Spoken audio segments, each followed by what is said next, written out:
नमस्कार मित्रांनो, आपल्या चॅनलवर तुम्हा सर्वांचं मनापासून स्वागत आहे।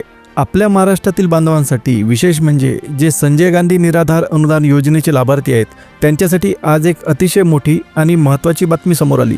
राज्य सरकारने या संदर्भात एक नवीन शासन निर्णय म्हणजे GR प्रसिद्ध केला, ज्याबद्दल आज आपण सविस्तरपणे बोलणार आहोत। आता तुमच्या मनात असलेला सगळ्यात मोठा प्रश्न ज्याची तुम्ही आतुरतेने वाट बघत होता तो म्हणजे मार्च महिन्याचे पैसे खात्यात कधी जमा होणार। तर बघा मित्रांनो, फेब्रुवारी महिन्याचा हप्ता तर बहुतांश लाभार्थ्यांच्या खात्यात वेळेवर जमा झालेला आहे। सरकारकडून ती प्रक्रिया पूर्ण झाली असली तरी सुद्धा आता सर्वांच्या नजरा लागल्या आहेत त्या मार्च महिन्याच्या हप्त्याकडे। मार्च महिना म्हटलं की आर्थिक वर्षाचा शेवट असतो, त्यामुळे या काळात निधी वितरणाचं काम खूप वेगाने सुरू असतं। तुमची ही प्रतीक्षा आता लवकरच संपणार आहे। नवीन शासन निर्णयानुसार निधी वाटपाच्या हालचालींना वेग आला असून मार्च महिन्याचा हप्ता तुमच्या बँक खात्यात जमा होण्याची प्रक्रिया अंतिम टप्प्यात आली आहे। सरकारने लाभार्थ्यांच्या खात्यात थेट पैसे पोहोचवण्यासाठी आवश्यक असलेल्या तांत्रिक गोष्टी पूर्ण केलेल्या आहेत। तर मित्रांनो, या योजनेचे पैसे नेमक्या कोणत्या तारखेला पडणार आणि तुमच्या जिल्ह्याची स्थिती काय आहे हे जाणून घेण्यासाठी हा व्हिडिओ शेवटपर्यंत नक्की बघा। अशाच प्रकारच्या सरकारी योजनांच्या महत्त्वाच्या अपडेट्स आणि GRची माहिती तुम्हाला वेळेवर हवी असेल तर आपल्या चॅनलला सबस्क्राईब करायला विसरू नका। खाली दिलेलं बेल आयकॉन दाबा, जेणेकरून कोणताही महत्त्वाचा व्हिडिओ तुमच्याकडून मिस होणार नाही। चला तर मग वेळ वाया न घालवता आजच्या मुख्य विषयाला आपण सुरुवात करूया आणि जी महत्त्वाची माहिती समोर आली आहे ती सविस्तरपणे समजून घेऊया। आता बघा, मार्च महिन्याचं अनुदान खात्यात कधी जमा होणार हे पाहण्यासाठी राज्य सरकारकडून एक अत्यंत महत्त्वाचा GR म्हणजे शासन निर्णय प्रसिद्ध करण्यात आला। ही माहिती तुमच्यासाठी खूप महत्त्वाची आहे, कारण याचा थेट संबंध निधी वितरणाशी येतो।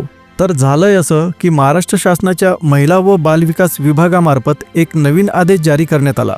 हा निर्णय 16 फेब्रुवारी 2026 रोजी अधिकृतपणे जाहीर झाला। आता या निर्णयाचा नेमका विषय काय आहे तर तो आहे आपल्या राज्यातील महत्त्वाकांक्षी अशा क्रांतिज्योती सावित्रीबाई फुले बालसंगोपन योजनेसंदर्भात। तुम्हाला माहीत आहे का, सध्या जे चालू आर्थिक वर्ष आहे म्हणजे 2025-26 या वर्षासाठी सरकारने निधीचं नियोजन सुरू केलं आहे। या योजनेसाठी जो विशिष्ट लेखा शीर्षक असतो म्हणजे 2035B 906, आता त्या अंतर्गत मोठा निधी वितरित करण्याचा राज्य सरकारने निर्णय घेतला।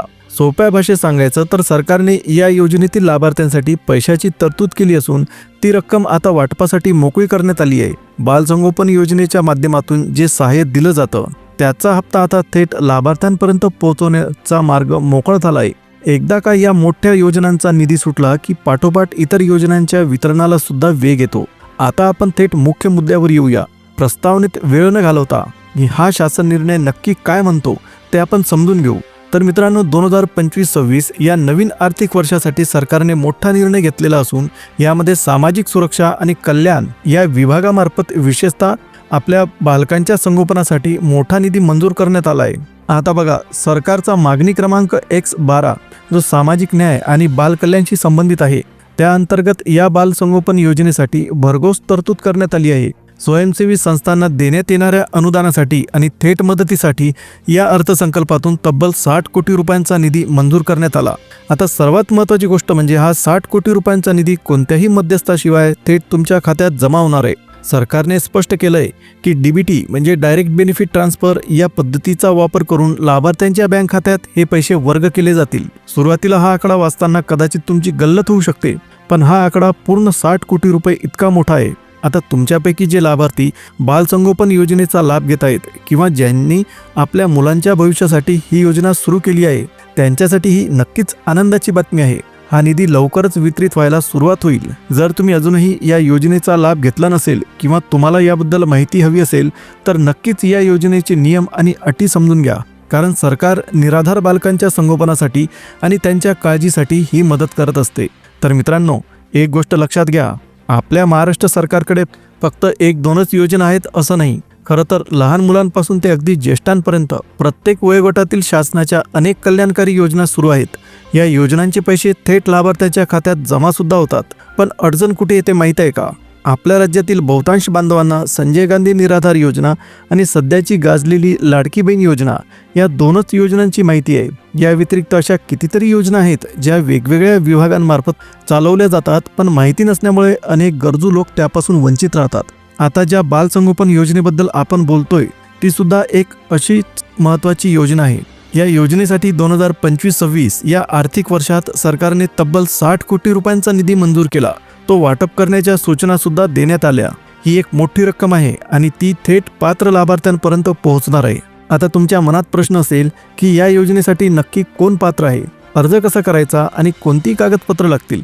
तर काळजी करू नका, या योजनेची A to Z माहिती आपण आपल्या पुढच्या व्हिडिओमध्ये अगदी सविस्तरपणे पाहणार आहोत. कोण लाभ घेऊ शकतं आणि प्रोसेस काय आहे हे सगळं मी तुम्हाला पुढच्या भागात समजावून सांगेल. आजचा सगळ्यात महत्त्वाचा विषय हाच आहे की बालसंगोपन योजनेचा निधी मंजूर झाला असून तो वितरित व्हायला सुरुवात झाली आहे. सरकारी तिजोरीतून हे 60 कोटी रुपये आता लाभार्थ्यांच्या कल्याणासाठी खर्च केले जातील.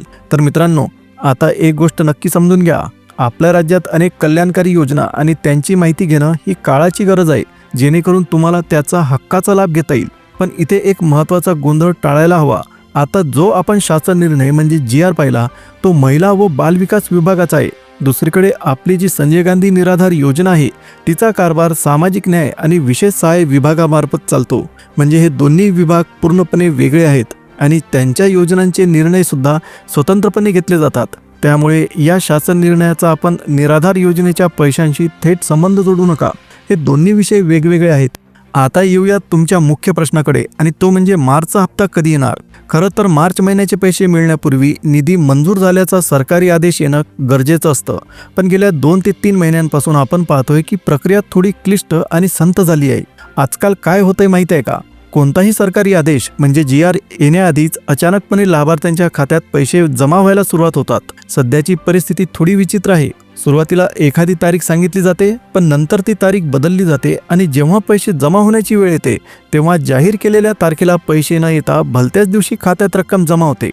त्यातही मोठी अडचण अशी की सर्व लाभार्थ्यांना एकाच वेळी पैसे मिळत नाही. निम्म्या लोकांच्या खात्यात पैसे येतात तर निम्म्या लोकांना प्रतीक्षा करावी लागते.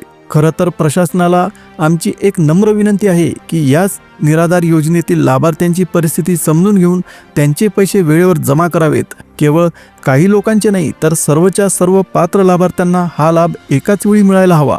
कारण अनेकांचे घर खर्च आणि औषध पाणी याच पैशांवर अवलंबून असतं. आतापर्यंतच्या माहितीनुसार मार्च महिन्याच्या निधी वितरणासाठी हालचाली सुरू असल्याचं आपण पाहिलंय. पण स्पष्ट सांगायचं तर अजूनही कोणताही अधिकृत शासन निर्णय म्हणजे GR किंवा पोर्टलवर कोणतीही तारीख प्रसिद्ध झालेली नाही. आता समोर अर्थसंकल्पीय अधिवेशन आहे, त्यामुळे सर्वांनाच अपेक्षा आहे की या अधिवेशनाच्या गडबडीपूर्वीच लाभार्थ्यांच्या खात्यात पैसे जमा व्हावेत. तर बघा मित्रांनो, नियम असा असतो की एका महिन्याचे पैसे पुढच्या महिन्यात येतात. पण सरकारने जर थोडा विचार केला आणि हे पैसे वेळेआधीच दिले तर आपल्या या गरजू बांधवांना मोठा दिलासा मिळेल. आता पाहूया, सरकार अधिवेशनापूर्वी ही गुड न्यूज देतंय की मार्च महिन्यासाठी पुन्हा आपल्याला थोडी वाट पाहावी लागते. जशी ही तारीख निश्चित होईल किंवा या संदर्भात कोणताही सरकारी GR बाहेर येईल तशी सगळ्यात आधी अपडेट मी तुम्हाला आपल्या चॅनलच्या माध्यमातून नक्की देईल. त्यामुळे तुम्ही जर अजूनही चॅनलला सबस्क्राईब केलं नसेल तर लगेच सबस्क्राईब करा, म्हणजे महत्त्वाची माहिती तुमच्याकडून सुटणार नाही. हा व्हिडिओ जास्तीत जास्त गरजू लाभार्थ्यांपर्यंत शेअर करा, जेणेकरून त्यांनाही वस्तुस्थिती समजेल. आता लवकरच भेटूया नवीन अपडेटसह. तोपर्यंत धन्यवाद.